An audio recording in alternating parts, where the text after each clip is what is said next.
감사합니다. 감사합니다. 오늘은 특별히 이 백성을 이끌어내라 라는 제목으로 은혜를 나누고자 합니다. 자, 이 세상을 바라보는 시각은 사탄의 눈으로 보느냐 아니면 하나님의 눈으로 보느냐에 따라서 완전히 판단이 달라집니다. 자, 예를 들겠어요. 인류의 시조인 아담과 하와가 에덴 동산에서 선악과를 바라볼 때 하나님의 시각으로 바라보니까 그 선악과가 맛있어 보이지 않고 도리어 독사과처럼 보이는 거예요. 물론 사과라는 말은 없어요. 근데 그냥 보통 선악과라면 사과라고 표현하는데 이해하세요? 그 하나님의 말씀을 생각하니까 네가 따먹는 날에는 정령 뭐라 했어요? 죽으리라 했으니까 그 사과 열매가 독사과처럼 보이는 거예요. 그러니까 하나님의 시각에서 보니까. 그런데 어느 날 사탄이 와가지고 정말 하나님이 따먹지 말라 하더냐? 그것을 따먹는 날에는 네 눈이 밝아지고 네가 하나님같이 되리라. 그러니까 사탄의 말을 듣고 사탄의 시각에서 보니까 그 열매가 어떻게 됐어요? 보암직도 하고 먹음직도 한지라. 탐스럽고 먹음직한 거예요. 자, 똑같은 선악과요. 하나님의 관점에서는 독사과로 보이고 저걸 먹으면 난 죽어버려 하고 진절머리를 치는데 사탄의 관점에서 보니까 보암직하고 먹음직스럽고 탐스럽고 한 거예요. 그러면 이제 어느 관점에서 결단을 해야 되냐? 하나님의 관점에서 사실은 결단해야 되는데 아담과 하와는 선악과를 따먹고 싶은 마음이 있었던 차기 때문에 하나님의 관점을 접어두고 사탄의 관점에서 그것을 따먹은 거예요. 그런 바람에 세상에 죄가 들어온 거야. 그 죄를 원죄라고 하는 거예요. 원죄. 근데 이 죄를 죄인이 해결할 수가 없어요. 아담과 하와의 후손은 다 죄인으로 태어나는데 그 죄의 문제를 해결하기 위해서 이 땅에 오신 해결사가 바로 누구예요? 하나님의 아들 독생자 예수 그리스도. 예수님은 죄가 없으시지만 우리 인간의 죄를 옹팡 뒤집어 쓰시고 그는 십자가에 못 박혀 죽으시고 부활하시고 승천하셔서 다시 오실 예수님을 우리가 기다리고 있는 중입니다.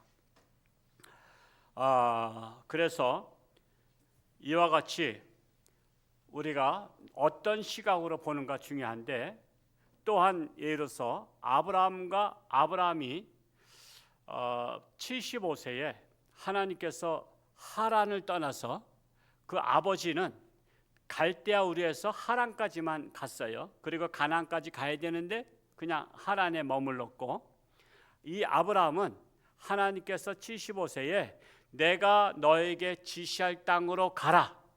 그 땅을 너에게 주리라. 그래서 아브라함이 가기로 하는데 이왕이면은 자기 형제 가족을 데려가고 싶어서 그 형제 중에 형제의 아들 조카인 롯의 가정을 데리고 갑니다. 그러니까 이 롯도 삼촌이 이제 롯의 아버지는 죽었거든요. 그러니까 삼촌을 따라서 가나안 땅을 가요. 자, 가나안 땅을 가서 그들의 직업이 뭐냐면 목축 치는 사람들이에요. 양떼를 치는 사람들이야. 그러니까 이 가나안 땅에 풀이 많은데 이것들이 그냥 잘 먹고 잘 자라면서 계속 새끼를 낳으니까 너무 많아진 거예요. 너무 많아지는데 그 자기들이 사는 그 동네에서는 이것을 감당하기가 어려워. 그런데 아브라함이나 조카 롯은 사장이야, 사장. 목장주 사장이에요. 그들의 종이 양떼를 치고 있었던 거예요. 근데 아브라함과 조카 롯은 문제가 없는데 그의 종들이 양을 치면서 영역 다툼을 하게 된 거예요. 우리 양들을 먹여 살리려니까 서로가 싸움이 일어난 거예요. 그러니까 종들이 다투니까 이 소문을 아브라함이 듣고서는 야, 내가 그래도 조카 롯을 내가 아버지 노릇하면서 데려왔는데 괜히 이것 때문에 분쟁이 나서 서로 금이 가면 안 되잖아요. 그래서 어느 날 조카 롯을 부릅니다. 사랑하는 조카야, 우리 언덕에 산책 좀 하자. 그래서 언덕 꼭대기에 올라갔더니 동서남북이 다 보여. 야, 조카야, 너 알지? 요즘 소문 들었지? 너하고 나하고는 이상이 없는데 네 종들하고 내 종들하고 영역 다툼 가지고 참아 싸운대. 그러다가 너하고 나하고 구미 갈까 걱정된다. 그러니까 조금 좀 이렇게 떨어지자 그런 거예요. 떨어지자고. 왜냐하면 요 안에서 다 이 바운더리 안에서 양떼를 치기에는 우리 부족한 거 뻔히 알잖아. 그러니까 조금 좀 멀리 떨어지자. 그러나 너하고 나하고 구미 가서는 안 되니까 생일이나 뭐 때 좀 서로 왔다 갔다 하자. 이렇게 한 거예요. 그러면서 너한테 먼저 기회를 주겠다. 네가 동하면 내가 서하고 네가 북하면 내가 남하리라. 그러니까 너한테 선택권을 먼저 줄 테니까 네가 가고 싶은 땅으로 먼저 선택하라. 그러니까 조카 롯이 아이고 삼촌, 그래도 내가 삼촌을 따라왔는데 어르신네 먼저 선택하시고 저는 젊으니까 아무 데나 가도 좋아요. 요렇게 말해야 되는데 버르장머리 없는 조카 롯이 기회는 이때다 하고서는 자기가 평소에 점 찍어뒀던 도시가 있었어. 그 도시가 어디예요? 잘 아시잖아. 소돔과 고모라. 맨날 그쪽만 보면 쩝쩝해서 아유 저기 가서 살면 좋은데, 저거 향락의 도시인데, 저기는 상권이 발달됐는데, 아유 이거 삼촌 떠난다 말할 수도 없고. 그런데 삼촌이 먼저 동하면 내가 서하겠다는데 거기가 동쪽이거든. 거기가 동쪽이에요. 그러니까 이 평상시에 점 찍어놨던 소돔과 고모라 쪽을 내가 못 이기는 척하고 그걸 선택한 거야. 그러니까는 거기는 사실은 사탄의 눈으로 바라보면 세상 향락이 있는 것이거든요. 소도마이가 동성애라는 거거든요. 동성애가 막 그 창궐하던 도시예요. 그게 타락의 도시라고. 그런데 하나님의 눈으로 바라보면 거기는 갈 만한 곳이 아니야. 근데 조카 롯은 하나님의 시각으로 보지 않고 사탄의 시각으로 보니까 거기가 향락의 도시야. 오늘날도 사탄의 시각으로 보면 어디가 살만해? 라스베가스가 살만하고. 그래서 라스베가스 가는 게 소원이래. 저는 우리 교회 그런 분 없길 바랍니다. 천국 가는 거나 소원이면 괜찮아. 천국이나 제대로 가자고. 괜히 시험 들어가지고 천국도 못 가지 말고. 라스베가스는 안 가도 돼. 옛날에 금강산 가는 게 또 막 열렸어요. 우리 노예서도 금강산 가자고 기회가 있대다고. 나 금강산 안 가. 내가 설악산 좋아해도 금강산 더 좋다래도 금강산 갔다 오는 거 그거 다 돈 북한에 퍼주는 거 아니야. 정권 유지하라고 퍼주는 거 아니야. 그래서 나는 안 갔어요. 진정한 평화 통일되면 그때 갈 거야. 그거 안 가도 돼. 천국의 금강산보다 못할까 더 좋을까? 안 가봐서 몰라요? 다 말씀을 보면 알잖아. 천국에는 황금길이 있단 말이야. 금강산에 무슨 황금길이 있어? 화강암이 있겠지. 그러니까 사탄의 눈으로 바라보면 세상 향락을 누리는 곳에 가는 게 좋은 거야. 그래서 사람들이 자꾸만 강남 그러잖아. 강남에서 살고 싶다고. 저는 강남이 싫어서, 저도 옛날에 강남 도곡동 살았어. 영동 세브란스 병원 옆에야. 근데 저는 강남이 싫고 서울이 싫어서 홍천에 온 사람이야. 벌써 올해 30년이잖아. 저는 홍천 사람이야. 홍천 사람. 그래서 시각이 중요한 거예요. 이 소돔과 고모라가 세상의 눈으로 바라보니까 그 시대 최고로 살만한 도시예요. 그러나 여러분, 선택이 중요하다는 사실, 선택이 참으로 중요한 결과를 만들어내요. 선택이 결과를 만들어낸다. 잘못한 선택을 하게 되면 불행한 결과, 또 올바른 선택을 하게 되면 행복한 결과를 맞이하게 된다라는 것입니다. 여러분, 이 세상은 한평생 살면서 선택해야 될 순간들이 얼마나 많은지 몰라요. 여러분, 어려서는 학교를 선택해야 되죠. 심지어 유치원도 선택해야 돼. 유아원도 선택하고 유치원 선택하고 학교 선택하고 졸업하면 직장 선택해야 돼. 그리고 직장에 들어가고 나서는 또 결혼할 때가 돼서 결혼 선택해야 돼. 결혼 선택해야 되죠. 그리고 인생 살면서 또 어느 동네에서 살 것이냐. 우리는 홍천에서 선택했죠. 홍천을 선택해서 홍천에서 지금 살고 있는 거예요. 근데 가장 중요한 선택은요, 하나님을 선택하느냐, 우상을 선택하느냐. 그 중에서 오늘 오신 분들은 누구를 탁월한 선택을 했어요? 하나님을 선택했으니까 여기 오셨지. 우상을 선택한 사람은 오늘 여기 오지도 않아. 그래서 세상에서 가장 지혜로운 사람은 어디 가면 알 수 있냐면 하나님의 교회 가면 알 수 있어요. 오늘 오신 분들을 여러분을 탁월한 지혜가 있는 분들로 임명합니다. 여러분은 지혜가 있는 거예요. 그래서 올바른 선택을 하신 거예요. 여러분, 사탄의 우두머리인 우상을 선택하면 하느냐에 따라서 천국과 지옥이란 결말이 오는 거예요. 우상을 선택하면 지옥이란 결말, 하나님을 선택하면 천국이란 결말이 오게 되는 거예요. 아브라함의 조카 롯은요, 세상의 눈으로 볼 때 최고를 선택했지만 결과는 뭐요? 창세기는 기본적으로 다 읽어보셨죠? 결과는 거기서 급하게 천사들 이끌려서 나오기 때문에 그냥 짐도 못 챙겼어. 그냥 솥단지 하나 갖고 나온지 몰라. 라면 한 봉지 갖고 나온지 모르겠어요. 그 당시 라면도 없겠지만, 그래가지고 모든 양떼 다 잃어버렸어. 그날 갓장이 나오는 바람에 양떼 다 두고 나왔죠. 거기다가 또 부인은 또 뒤를 돌아보지 말라 그랬는데 또 아유 내가 저기가 좋은 데인데 여기서 뒤를 돌아보다가 뭐가 됐어? 소금기둥이 됐어. 사해바다 가면 언덕 위에 소금기둥이 있더라고 진짜. 거기 진짜 올라가서 내가 그걸 좀 깨트려 보고 싶은데 속에 시신이 있나. 근데 너무 높은 데라 올라가지 못했어요. 소금기둥이 된 거야. 그리고 또 소알성에 가서 또 굴 속에서 살면서 또 이 딸들이 또 이게 미쳤어. 딸들이 아버지랑 관계해가지고선 자손을 퍼뜨리자 해가지고 맨정신 못하니까 또 아버지한테 술을 먹였어. 술이 왼수야, 술이 왼수. 우리 교회는 술 출입금지된 거 아시죠? 왜 술은 왼수야. 그 아버지를 술을 먹이고서는 난 자식들이 모압과 암몬의 자손이 된 거야. 지금 말하자면 요르단. 그래서 그들은 자랑스럽지 않아. 조상이 자랑스럽지 않은 거야.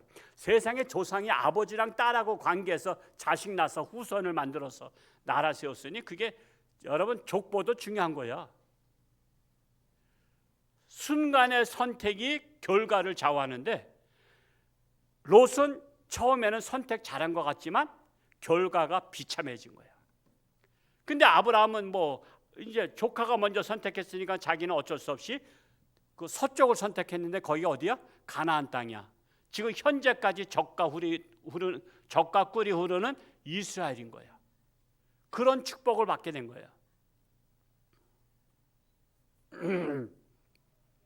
그렇기 때문에 제가 깨달은 것은 가장 소중한 눈. 여러분 자기 눈 믿을만해요? 믿을만하지 못해? 믿을만하지 못해요. 여러분 자기 눈 절대 믿지 마라. 내 몸에 달려있지만 난 너 안 믿는다 그래. 여러분 롯이 자기 눈으로 보고 믿었잖아. 저 소돔과 고모라 가면 행복할 것이다. 근데 자기 눈으로 보고 믿었는데 행복하지가 못하고 망했잖아. 한마디로 쪽박쳤잖아. 그래서 우리는 성경의 사례를 통해서 눈은 믿을 게 못 된다 라는 것을 알아야 돼요. 어떤 청년은 이런 말을 하더라고. 어떻게 결혼했냐 했더니 첫눈에 반해서 결혼했대. 아니 세상에 첫눈이 뭐가 대단하다고 첫눈에 반해서 결혼해가지고 맨날 그냥 지지고 싸고 그냥 매 맞고 살고 그렇게 또 그냥 헤어지자 그러고 그래? 여러분 첫눈에 반해가지고는 안 돼요. 몇 번을 봐도 심사숙고해도 시원치 않은 판에 첫눈에 반했대. 혹시 우리 교회 그런 분들 계셔요? 괜히 손들지 마라. 그냥 이상하게 바보 되니까. 또 어떤 사람은 물어보니까 또 한눈에 반했대. 아니 두 눈 똑바로 뜨고 봐도 이게 믿을까 말까인데 그 한눈 감고선 봤대. 한눈에 반했대. 아이고 한눈에 반해가지고 그걸 어떻게 알아? 제가 옛날 얘기 잠깐만 하면 집사람 싫어하는데 영락교회 다닐 때 청년부가 한 1000여 명 이상 출석했어요. 거기에 자매가 3분의 2야. 한 700명 가까이는 자매들이고 300여 명이 남자들이야. 그러니까 자매들 중에서 괜찮은 사람, 속된 말로 기똥찬 여자가 많더라고. 내가 봤을 때 첫눈에 반할 여자도 많고 한눈에 반할 여자도 많아. 그래가지고 남자는 또 짐승 같아가지고 무조건 얼굴만 이쁘면 다 그냥 좋아해. 그래서 이쁜 자매들 나도 마음이 설레더라고. 그래서 한번 프로포즈 할까 말까 하는데 어디 가서 정체성이 드러나냐면 매년 한 500~600명이 하기봉사를 4박 5일 동안 가는데 거기에는 청년들이 막 섞어가지고 20여 명씩 가. 근데 이제 거기 가서 보면은 자매들의 성질이 다 나오더라고. 4박 5일 동안 밥 해 먹고 거기서 뭐 청소하고 뭐 봉사하면서 하다 보니까 거기서 뭔가 그냥 막 피곤하니까 그냥 여자들 중에서 내가 볼 때는 마음에 들었는데 내가 들어한 줄도 모르고 내 앞에서 그냥 성질을 부리고 말이야. 앙칼진 목소리라고 해. 막 히스테리 증상이 나타나는 거야. 어떤 자매는 얼굴은 굉장히 이쁜데 중간에 못해 먹겠다고 그냥 보따리 싸가지고 그냥 서울로 가버린 자매도 있어. 그래서 제가 거기서 깨달은 것은 첫눈에 반한 거는 믿을 게 못 된다. 한눈에 반한 것도 믿을 게 못 된다. 그래서 자매는 많지만 하나님 제가 주의 종 되면 사모 잘 만나야 되는데 그래서 일주일 금식기도 한 거 아닙니까?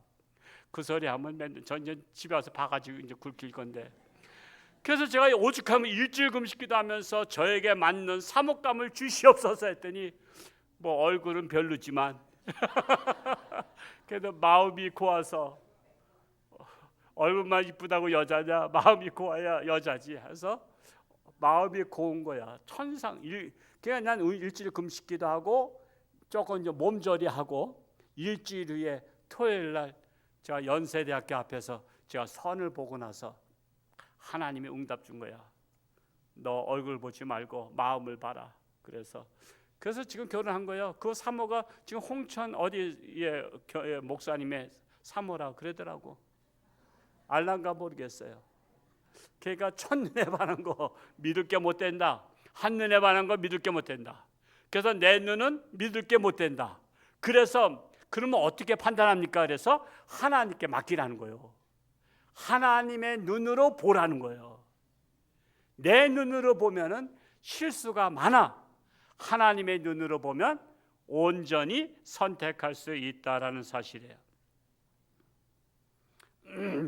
그래서 잠언 20장 12절에 오늘 읽지 않았지만 한번 이 말씀을 한번 읽어 보겠어요. 잠언 20장 12절 말씀 읽어볼까요? 시작. 듣는 귀와 보는 눈은 여호와께서 주신 것이니라. 듣는 귀와 보는 눈은 누가 주셨어? 하나님께서 주셨기 때문에 하나님의 시각으로 봐야만이 온전히 볼 수 있는 거예요. 세상에는요 값싸지만은 괜찮아 보이는 비매품들이 많이 있어요, 없어요? 있어. 그래가지고 정품을 안 사고 저 정품 살려면 뭐 1,000만 원인데 이거 비매품 100만 원이면 사. 그래가지고 비매품을 샀어. 근데 이게 언젠가 몇 달 못 쓰고선 고장 나버렸어. 비매품이라. 그래서 말하는 말이 있어요. 에이 결국 싼 게 무슨 떡이라 그래. 잘 아시네요. 싼 게 비지떡이라는 거야. 그래서 겉으로 멀쩡한데 비매품이야. 그게 싼 게 비지떡이야. 우리 정품이 뭐요? 하나님의 시각이 정품이야. 비품이 뭐야? 사탄의 시각이 비품이야. 사탄의 시각이 싸다고 그거 사용하면 비지떡이 되는 거야. 비지떡이. 오늘 여러분에게 비지떡 안 드리고 절편떡을 드리겠습니다. 오늘 절편떡을 제공하신 분이 있어서 절편떡을 먹어. 우리 교회는 비지떡은 앞으로도 하지 말라를 거야. 싼 게 비지떡이니까. 하여튼 하나님의 정품을 사용해야 된다라는 거예요. 그래서 사탄이 만들어준 눈으로 보고 귀로 들으면 이 세상을 정상적으로 보고 들을 수가 없어요. 정상적으로 보고 들을 수가 없고 또한 정상을 비정상으로 보고 비정상을 정상으로 보고 판단하는 아이러니가 발생하는 거예요. 대다수의 사람들이 고집이 세다 그런 사람도 있잖아요. 제가 우리 교회 누차 얘기했지만 고집이 센 것은 명심보감에 보니까 보고 들은 것이 없을 때 고집이 세다 그랬어. 제가 옛날에 고집 센 걸 내가 자랑했거든요. 내가 귀래받은 나 고집 센 사람이야 그랬는데, 고집 세면 뭐 한 거야? 보고 들은 것이 없는, 즉 무식한 사람이 고집 세다는 거예요. 제가 그 말씀을 읽고 깜짝 놀라서 나 고집 버려야 되겠다. 그래서 순간에 미련 없이 버렸어요. 저는 웬만한 거 남들하고 싸우면요 내가 져. 그건 뭐 목숨 걸고 싸워서 이긴다고 돈 생기는 것도 아니야. 괜히 자존심 싸움 하지 말어. 그냥 져버려. 져줘. 단 한 가지 고집 부릴 것은 뭐냐면 진리. 예수님이 나의 구세주다. 이거는 내 고집 부려. 하나님은 나의 하나님이다. 이건 고집 부려. 근데 다른 것들은요, 이런들 어떠하리 저런들 어떠하리, 만수산 드렁치기 얽혀진들 어떠하리. 저는 이방원 할아버지의 후손이야. 제가 세종대왕 후손이요. 그래서 제가 이런들 어떠하리 저런들 어떠하리, 웬만한 건 난 고집 안 부리는데 단 한 가지, 오직 예수님, 오직 하나님, 이것만 난 고집 부려. 여러분 부부싸움 하면요 남편이 져줘. 남편이 져주면 아내가 승리했다고 기뻐서 반찬 잘 나와. 이겨봐요 기분 나빠서 반찬도 안 나와. 여러분 와이프 성질 돋과 가서는 뭐 반찬 잘 나올 줄 아세요? 안 나와. 그게 미련한 거야. 고집 부리지 마. 우리는 고집 부릴 게 없어요. 그것이 바로 고집 센 것은 자기 소견에 옳은 대로 판단하기 때문에 그런 거예요. 그래서 하나님은 이사야서 43장 8절에 오늘 첫 번째 말씀 다시 한번 읽어볼까요? 시작. 눈이 있어도 보지 못하고 귀가 있어도 듣지 못하는 백성을 이끌어내라고 한 거예요. 세상 나라에서 하나님의 나라로 이끌어내라. 하나님은요 참 다른 동물과 달리 인간에게는 영적 존재로 창조하시면서 세 가지 눈을 주셨어. 동물은 한 가지 눈, 사람은 세 가지 눈. 그거 말씀드릴게요. 첫 번째로는 육안의 눈을 주셨어요. 육신의 눈. 이것은 제가 하도 우리 교회에서 많이 했죠. 짧게만 말씀드릴게요. 육신의 눈은, 자, 이는 모든 인류에게 주신 공통적인 눈이에요. 사람뿐만 아니라 동물에게도 줬어요. 근데 이 육신의 눈만 가지고는 하나님의 나라를 볼 수 있어요, 없어요? 볼 수 없어요. 육안의 눈은 하나님 나라가 보이지 않아요. 그러므로 육신의 눈만 가지고 있는 세상 사람들을 지옥으로 떨어지기 전에, 즉 낭떠러지 떨어지기 전에 이 백성들을 천국으로 이끌어내라는 거예요. 천국으로 이끌어내라. 요거는 육신의 눈은 제가 여러 번 했기 때문에 간단히 끝나고, 두 번째로 마음의 눈, 지식의 눈이라고 말할 수 있어요. 지식의 눈, 심안의 눈이라고 말하기도 합니다. 자, 사람은 동물과 달리 지안의 눈을 가지고 태어났기 때문에 모르는 것을 배우려는 욕망이 있어요. 모르는 것을 알려고 해. 그래서 공부를 하는 거예요. 그래서 끊임없이 공부를 하다 보니까 이 세상이 원시 사회가 점점 발달해서 과학 문명이 발달하고 지금은 얼마나 최첨단 과학 문명의 시대가 왔어요. 옛날에는 100년 지나도 고기에서 고기야. 근데 지금은 100년 후를 내다보지 못해. 심지어 50년 후도 못 내다봐. 심지어 30년 후도 못 내다봐. 지금 3년 내다보는 것도 굉장히 발달된 사람이래. 3년 후. 제가 어디서 보니까 3년 후에는 스마트폰이 없어진다는 거 소식 들었어요? 나 깜짝 놀랐어. 나 스마트폰 쓰는 것도 지금 힘들어 죽겠는데 그거보다 더 발달된 게 나오면 나 그걸 언제 배우겠어. 그래서 그거 나오기 전에 빨리 죽든지 말든지 해야지. 아주 그냥 골치 아파. 난 우리 어르신들 그렇죠. 진동 하나도 못 하잖아. 진동도 못 하니까 자꾸만 전화 울리잖아. 우리는 그것도 못 따라가. 근데 자꾸만 더 새로운 게 발달되니까 제가 지금 차를 끌면서도 다른 거 기능은 아무것도 몰라. 그냥 전진 후진만 알고 파킹만 알아. 사용을 못해. 어느 날 어제 이거 다 건드렸더니 또 무슨 뭐가 막 떠면서 뭐라고 말 나와. 그러면 이거 어디서 꺼야 되는지도 몰라. 그래서 아무거나 막 누르다 보니까 그냥 정신없어. 내가 아직 젊은데도 이러니 앞으로 얼마나 힘들겠어요. 최첨단 문명이 지금 발달되고 있어요. 이게 무엇을 그러죠? 공부하기 때문에 그래. 배우기 때문에 그래. 지식의 눈이 발달돼서 하는 거야. 그런데 동물들은요, 새나 어떤 생물도 지식의 눈을 갖고 있잖아요. 그래서 최고의 공부를 하려고 하지 않아. 아유, 동물들이 나 사람 따라가자고 어디 학교, 동물학교에서 공부하는 거 봤어요? 한글 배우는 거 봤어요? 동물들은 안 배워. 동물들이 컴퓨터 앉아서 컴퓨터 치는 거 봤어요? 동물들은 그저 먹을 거 많이 주면 그냥 배가 불러서 만족하는 거야. 그래서 그들은 미래지향적인 삶을 살지 않고 사람만 미래지향적 삶을 사는 거야. 그래서 인간은요, 어떤 분이 말씀했죠. 배부른 돼지보다 배고픈 뭐가 낫다? 소크라테스가 낫다.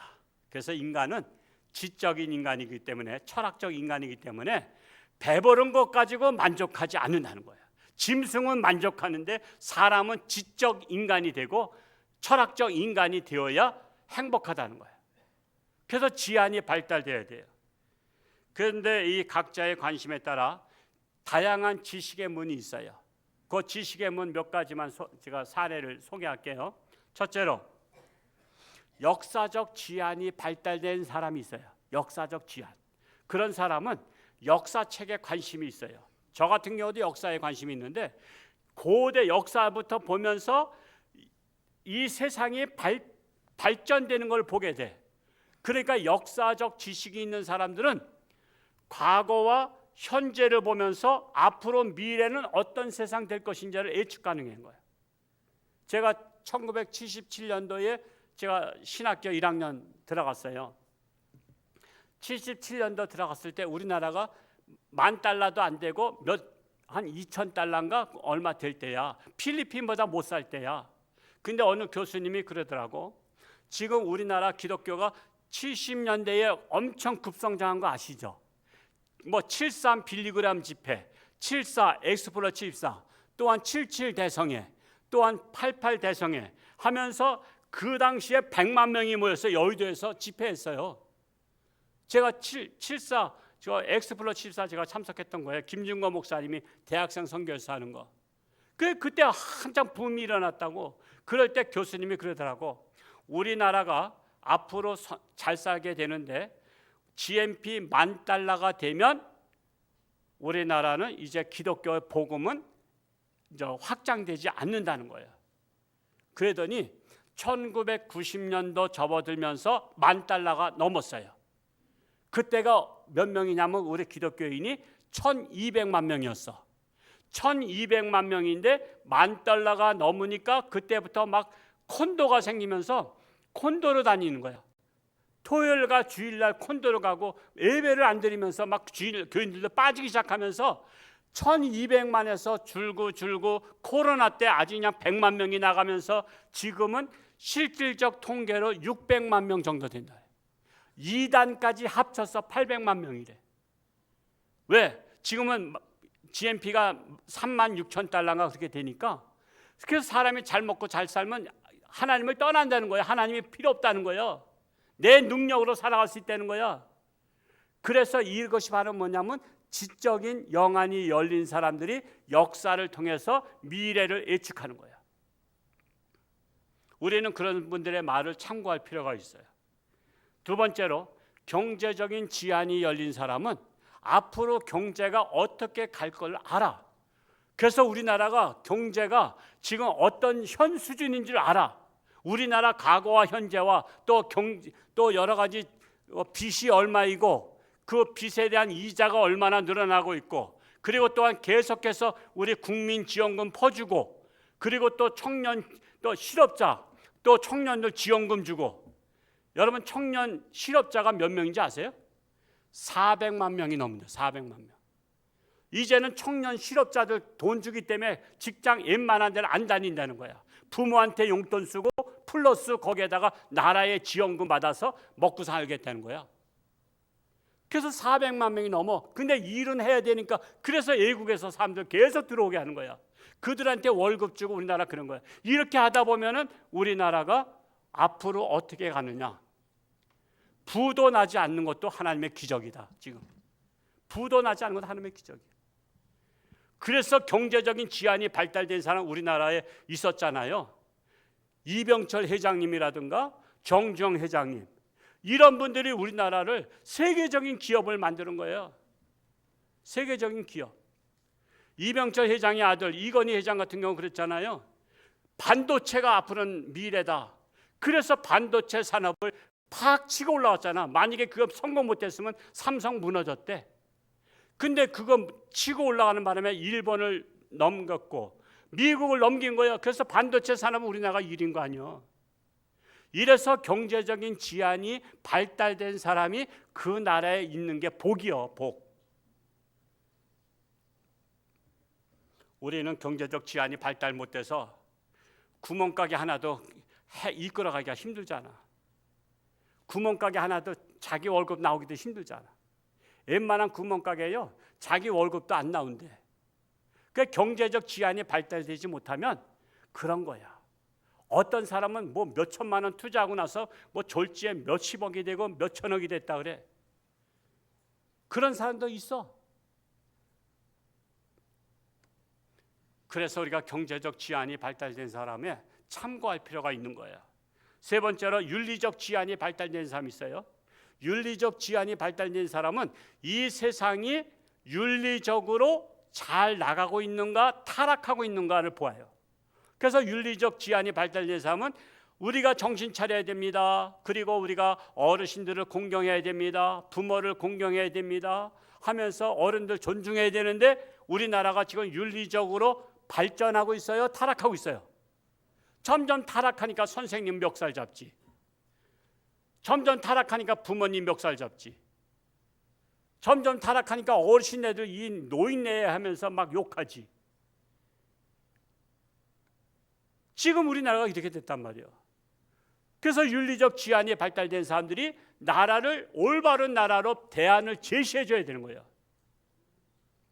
지금 윤리가 붕괴되다 보니까 우리나라 간통죄가 지금도 존재해요? 사라졌어요? 간통죄가 사라졌대. 여러분 간통죄 실컷 저질러. 근데 하나님 앞에 심판받을 건 각오해야 돼. 우리나라 법에는 간통죄가 이제 없어졌어. 근데 하나님의 법에는 존재하고 있단 말이야. 하나님이 무서워? 세상 법이 무서워? 우리는 하나님의 법이 무섭지. 내가 하나님 앞에서 내가 바로 서야 될 거 아니야. 근데 간통죄를 없애버렸어. 그걸 뭐 굳이 없애버려. 그냥 내버려 두지. 거기에다가 또 한술 더 떠가지고 동성애를 지향하는 세상 대 만들겠다고 동성애를 보호하자는 법을 그렇게 끊임없이 올리려 하잖아요. 지금도. 여러분 집에 손자가 또 손자 같은 놈 데려와서 이게 섹시라 그러면 좋겠어? 기가 막히고 코가 막힌 거잖아. 그래서 우리나라가 윤리적 지안이 발달된 사람이 나라의 대안을 제시할 때에는 우린 밀어줘야 되는 거예요. 왜? 아름다운 세상, 좋은 세상 되기 위해서는 더러운 세상, 타락한 세상 되지 않도록 우리는 그 사람들 지지해줘야 되는 거예요. 그런 사람들을 밀어줘야지 지도자가 돼야지 나라가 아름다운 세상 되는 거예요. 여러분, 네 번째로 정치적 지안이 열린 사람 중에는요, 정의감이 발달된 사람은 이 세상을 정의로운 세상 만들려고 하잖아. 그래서 정의로운 사람이 지도자가 되면 잘 사는 세상이 되는 거야. 옛날 이조 조선시대 때 보니까 사또 때문에 그 동네가 피폐해야 돼. 왜? 세금을 많이 걷고 남의 문전 옥답을 빼서. 근데 암행어사가 와서 정의를 실현하니까 그 백성들이 살게 돼. 그것처럼 정의로운 지도자들이 나라를 정의롭게 정말 떳떳이 일하는 사람들이 살 수 있는 세상 만들어야 되는 거예요. 그런데 사탄의 시각을 가진 사람을 지도자로 만들어 놓으면 그 사람들이 맘 놓고 세상을 그냥 부정부패한 세상 만드는 거예요. 그래서 우리나라가 지금 행복하다래 어지럽다래. 지금 어지러운 거야. 왜 사탄의 시각을 가진 사람들을 지도자로 뽑아가지고 세상을 이렇게 어지러운 세상 만드냐 이거야. 그래서 우리 하나님의 사람들, 세상 사람은 몰라도 하나님의 사람들은 정의로운 지도자들을 우리가 지도자로 세워야 정의로운 세상, 살만한 세상, 열심히 노력하는 사람들이 살아가는 세상을 만든다라는 사실이에요.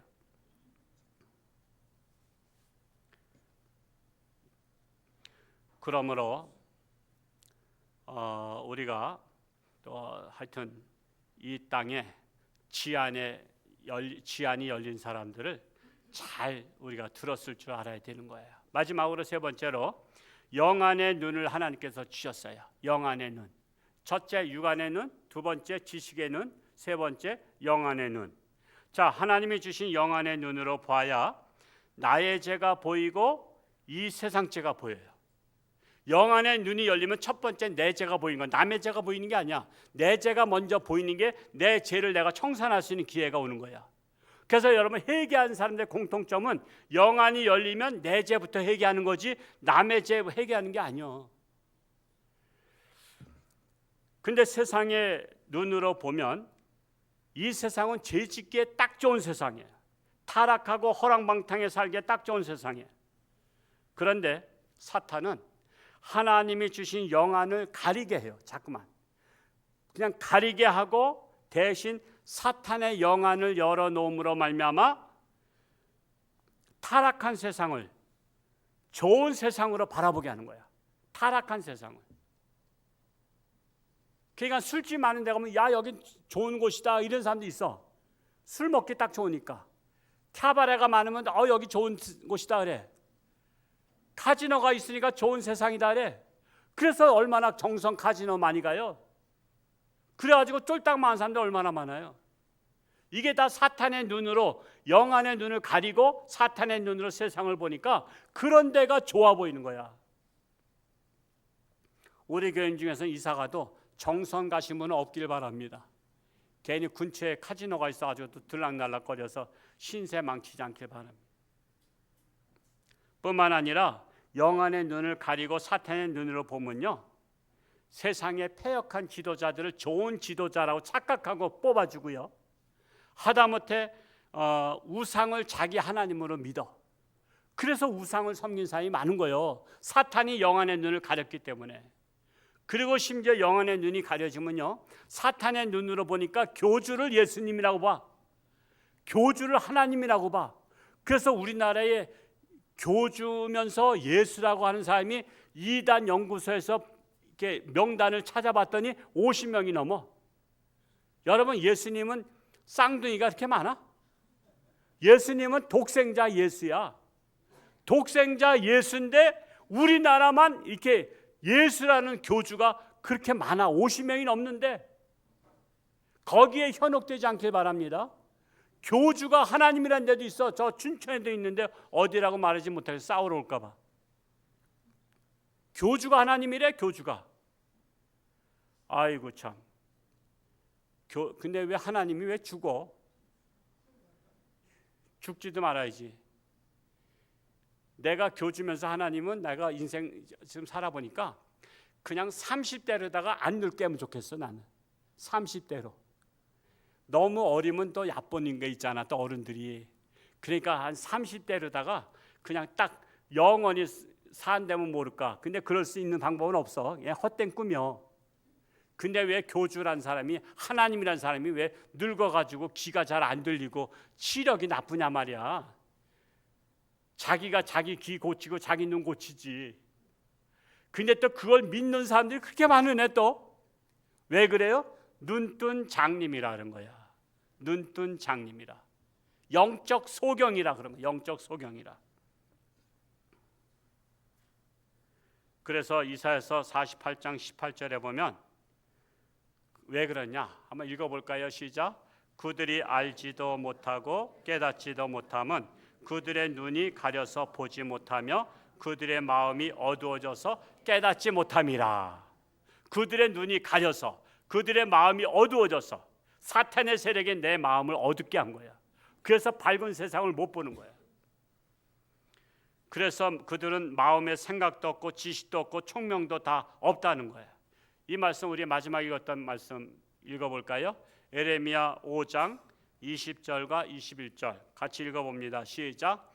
너는 이를 야곱집에 선포하며 유다에 공포하여 이르기를 어리석고 지각이 없으며 눈이 있어도 보지 못하며 귀가 있어도 듣지 못하는 백성이여 이를 들을지어다.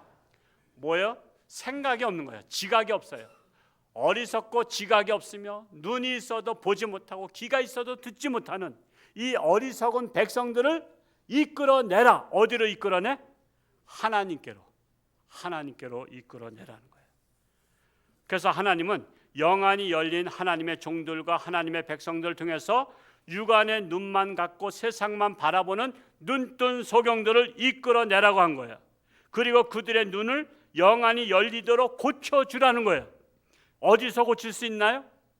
영안의 눈을 뜨게 하는 곳, 세상 병원이 아니라 하나님의 병원, 홍천에 유명한 병원이 있는데 알란가 모르겠어요. 어느 병원인지 한번 말씀해 주실까요? 홍천중앙병원. 홍천중앙병원은 영안의 눈이 닫힌 자들이 와서 그들의 눈을 고쳐주는데 안약을 바르는 거예요. 그 안약이 뭐냐? 두 가지가 있어. 구약과 신약. 그래서 구약과 신약으로 그들의 눈을 뜨게 하는 거예요. 영안의 지식의 눈이 뜨게 되면은 세상을 바라보는 거예요. 옳고 그름을 바라보는 거예요. 정의와 불의를 바라보는 거예요. 그래서 우리 교회 다니면서 3년 안에 변화되지 않으면 내가 사람도 아니라 그랬어. 그러면서 내가 또 토를 달았어.